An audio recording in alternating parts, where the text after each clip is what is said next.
Hello friends, வணக்கம். பன்னீர் gravy எப்படி செய்யுதான் இன்றைக்கி நம்ம பார்க்க போகிறோம். ஒரு பேன் வச்சுக்கோங்க. 3 டேபிள் ஸ்பூன் எண்ணெய் சேர்த்துருக்கேன். ஒரு சின்னதாக பிரிஞ்சி இலை, பட்டை, கல்பாசி இதை நல்லா வதக்கி விட்டுக்கோங்க. 2 பெரிய வெங்காயம் பொடிசாக கட் பண்ணி சேர்த்துக்கோங்க. வெங்காயம் நல்லா வதங்கட்டும். 1 டேபிள் ஸ்பூன் அளவு இஞ்சி பூண்டு பொடிசாக கட் பண்ணி சேர்த்துக்கோங்க. வெங்காயம் நல்லா வதங்கிடுச்சு. இஞ்சி பூண்டையும் இதுலேயே சேர்த்துக்கலாம். 2 பச்சை மிளகா அதையும் பொடிசாக கட் பண்ணி சேர்த்துக்கோங்க. இதை நல்லா வதக்கிட்டு இதுக்கு தேவையான அளவு உப்பு இதுலேயே சேர்த்துக்கலாம். வெங்காயம் நல்லா வதங்கிடுச்சு.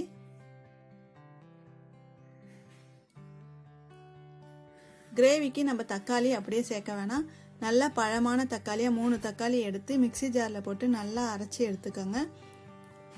இதை நல்லா வதக்கிட்டு தக்காளியும் இதில் சேர்த்துக்கலாம்.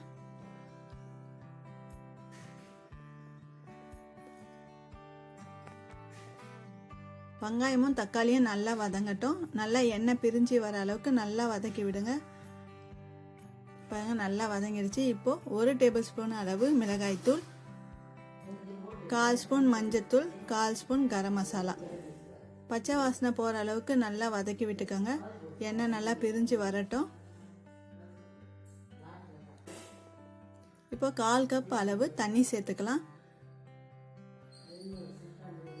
100 கிராம் பன்னீர் எடுத்திருக்கேன். பன்னீரை சின்ன சின்ன பீஸாக கட் பண்ணி சேர்த்துக்கோங்க.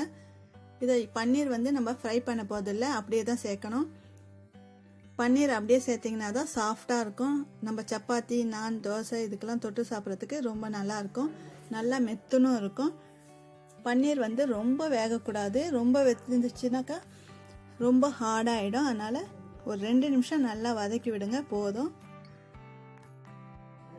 பாருங்கள், நல்லா கலர்ஃபுல்லாக இருக்குது. இல்லை 1/4 ஸ்பூன் நெய் சேர்த்துக்கலாம், நல்லா வாசனையாக இருக்கும். நெய் சேர்த்து நல்லா கலந்து விட்டுருங்க. நல்லா கலர்ஃபுல்லாக இருக்கிறதுக்கு இது மேலே கொஞ்சமாக நம்ம கொத்தமல்லி இலை சேர்த்துக்கலாம். பன்னீர் கிரேவி ரெடி ஆயிடுச்சு. நீங்களும் வீட்டில் ட்ரை பண்ணி பாருங்கள். பிடிச்சிருந்தா லைக் பண்ணுங்கள், கமெண்ட் பண்ணுங்கள். மறக்காமல் குக் வித் லக்ஷ்மி சேனலுக்கு சப்ஸ்கிரைப் பண்ணுங்கள். தேங்க்யூ.